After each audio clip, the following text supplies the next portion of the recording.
what are the conditions for a country to declare an Islamic state today? Thank you. Yes. In fact, at present, no country is capable of doing it. You know, mainly, there are so many reasons, but mainly there is one big obstacle in the way of the Muslim states to declare genuinely their state to be Islamic. Because they believe, as against our belief, that the temporal powers should be held by the Caliph, and he is the rightful authority to rule over the entire world of Islam. So in the absence of Caliph, where a ruler draw his authority from? There is no Caliph.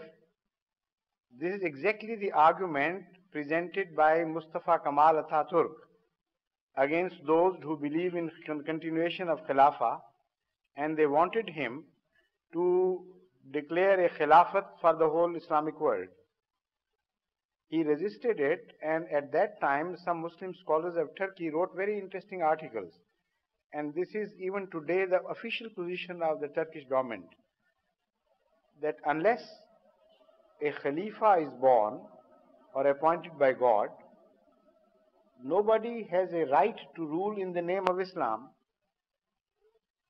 and nobody has right to impose his Islam on others. From then on, a controversy developed, and what's his name? Muhammad Abdo. He also wrote on this subject, and other scholars from Egypt have also written on this subject, and the controversy is now raging as to what is an Islamic state and how it can come into being, and so on and so forth. The opinion is divided. Some believe, as I say, it is impossible for an Islamic state to come into being because there is no Khilafat, and Khilafat can only be born through the institution of prophethood. Once it's broken, then when there is no prophethood left at all, no Khilafat can ever come. So once and for all, the concept of creation of a Khilafat is gone to the four winds. The second opinion is that Islamic state, whichever it is, wherever it is based on the majority of Muslims. And whenever a country has a majority of Muslim, an Islamic state is born. And that should be run according to the laws of Sharia. Whoever is the head of the state, he is also official representative of Islam, and he is also a spiritual head automatically. This is how Khilafat is born. But the objection against it is that the others raise this objection, that all right, a Khilafat is born in one country, what about another Muslim state where the majority is Muslims, but they don't want an Islamic state? And if they want, their caliph is different from your caliph, and they don't agree in principles. And the fundamentals of Islamic jurisprudence are understood and interpreted differently by the two different states. So who would be the rightful caliph, and which would be the Islamic state, and which will be the non-Islamic state? So this rigmarole, it cannot be settled. It is a Pandora's box which once opened, nothing can go back into it again. Nuisance upon nuisance, problem upon problem is added. So whatever way you look at, the Islamic scholars of the present day have totally failed to give a strong logical justification for the creation of an Islamic state and how it comes into being. Yet you know, as you have yourself mentioned, Sudan claimed, for instance. In Pakistan this is happening, in some other places in Iran it is happening, and so on. In each case you will understand, if you correctly analyze the situation, it is not Islam in which these people are interested. It is only a bona fides, a justification for rule the other people in the name of an ideology where you do not have the masses support. So whenever a minority in an Islamic country, which is not fully supported by the majority of that country, wants to rule that country, this is the ready-made excuse for them. They can always say, well, in the name of Islam, we want to establish Islam. Who are you to go against it? Islam will be established willy-nilly, even if we have to remove hundreds of thousands of heads. Nobody has a right to rise against Islam. So they identify themselves as Islam, as if they themselves were Islam personified. And so under this ruse and this false excuse, they have a raison d'etre for their rule. That's all there is to it. They are not interested in Islam because all their states are run on corruption, on dishonesty, on lack of justice, on cruelty in some cases. Not that all the vices are together in all the present day states which are ruled in the name of Islam, but some states would have this vice and some the other vice, whatever is necessary. If there is no corruption in Iran, well and good. But there is a positive cruelty and deviance from the Islamic way of justice. People are not given enough time or opportunity to defend themselves against whatever allegations are raised against them, and they are persecuted. Hundreds of thousands of people's lives have been taken, not according to the Islamic way of justice, but according to a dictatorial measure of justice. So where is Islam? Go to the streets of Pakistan, the corruption is growing manifold. In fact, it's prospering like anything. It has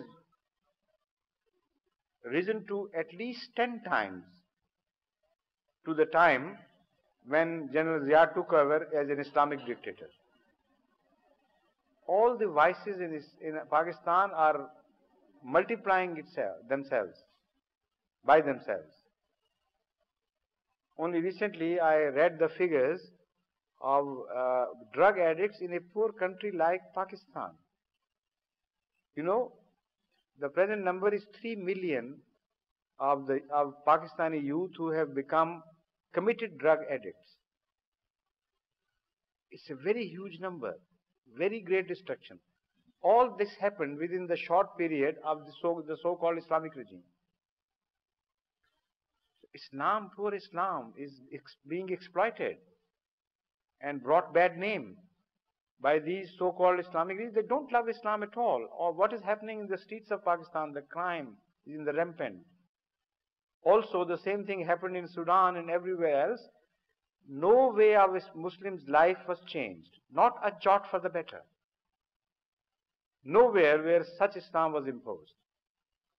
In Iran, they tell me that parda was enforced. Some vices were crushed under the rule of the present regime. But for how long? In fact, the vices went underground. They went into hiding. And a different society is now being born in Iran, because it is not the change of their heart which has caused the decrease of crime. It is the coercion from outside. So in all such cases, hypocrisy is born. This is whenever such measures are taken, this is what always happens. So although we have no positive proof, but psychologically speaking, understanding the human nature, I can well visualize that a lot of criminal activities which were on the surface previously, under this coercion, would have gone underground, and people still are fed up. There are millions of people who are fed up of this coercion and the usurpation of the name of Islam, but they can't raise their voice because it is a totally dictatorial regime. Moreover, you should not forget the possibility of chance playing factors. Any cruel, any rascal can possibly come in the name of Islam in a coup, even an atheist. So whatever Islam he wants to establish would be established by force. Yet it would be not the Islam of Hazrat Muhammad Mustafa sallallahu alaihi wasallam. Look at the Islam of all these states, Islam of Libya, Islam of Saudi Arabia, and so on and so forth. You know, one Islam is communist Islam and the other Islam is an orthodox Islam of medieval ages. Islam of Syria against the Islam of Pakistan. One is a Shia Islam and the other is a Sunni Islam of Wahhabi stem. So what is left of Islam? Which is Islam? Everything goes into the melting pot and we don't know what is happening. So all this is false. All this is an exploitation of a poor religion which has gone into decadence, unfortunately, as far as the people are concerned. And it can't be revived without the coming of that messenger which has been promised to Hazrat sallallahu alaihi wasallam by God. Otherwise, this drama will continue to be enacted to its ultimate failure and frustration.